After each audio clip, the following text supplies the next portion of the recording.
নমস্কার, আবার চলে আসলাম তোমাদের সাথে গল্প করতে আরেকটি নতুন ব্লগ নিয়ে। আশা করছি তোমরা সবাই খুবই ভালো আছো। আজকে পুরীতে আমাদের দ্বিতীয় দিন।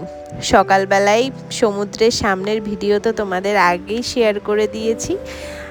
তাই আজ দুপুরের দিকে, এখন ঘড়িতে বাজে প্রায় 12টা মতো, খাওয়া দাওয়া সেরে আমরা বেরিয়েছি একটুখানি পুরীর মন্দিরের আশেপাশে যেই সাইট সিনগুলো আছে সেগুলো ঘোরার জন্য।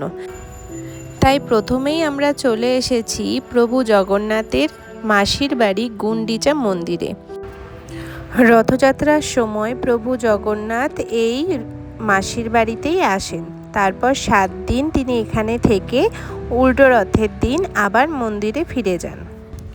কিন্তু আমরা এই মন্দিরটায় ঢোকার পরে দেখছি যে বাইরের থেকেই শুধুমাত্র দেখতে দিচ্ছে, ভেতরে কাউকেই প্রবেশ করতে দিচ্ছে না।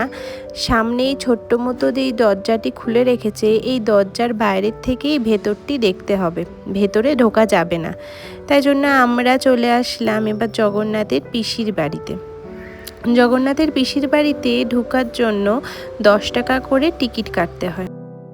পুরীতে তোমরা অনেকেই আগে এসেছো হয়তো। পুরীর মেন মন্দিরের থেকে এই মন্দিরটা হাঁটা পথে মাত্র 5 মিনিট। মন্দিরটা একদমই জলের মাঝখানে রয়েছে। খুব সুন্দর লাগছে চারপাশের এই জলের সরোবরটিকে দেখতে। অনেকে আবার এই জলটিকে প্রণাম করছেন, আবার এই জলটি ছিটিয়ে মাথাতেও দিচ্ছেন। আমরা তাই দু একটা ছবি আর ভিডিও তুলে নিলাম। এবার আস্তে আস্তে টিকিট কেটে ভেতরের দিকে প্রবেশ করছি।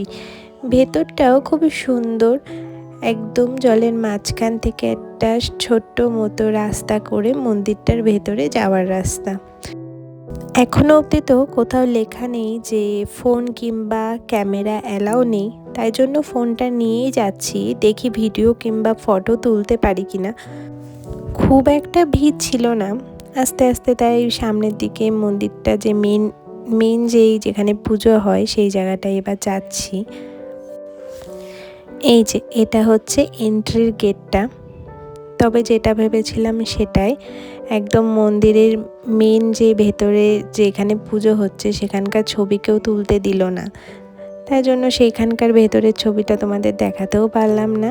এবার বাইরে এসেছি। বাইরেও অনেকগুলো এরকম ছোট ছোট মন্দির আছে যেগুলোতে পুজো দিচ্ছেন অনেকে।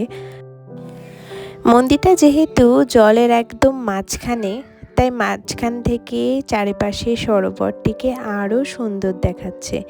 চারিপাশে জলটি কত পরিষ্কার, কত স্বচ্ছ।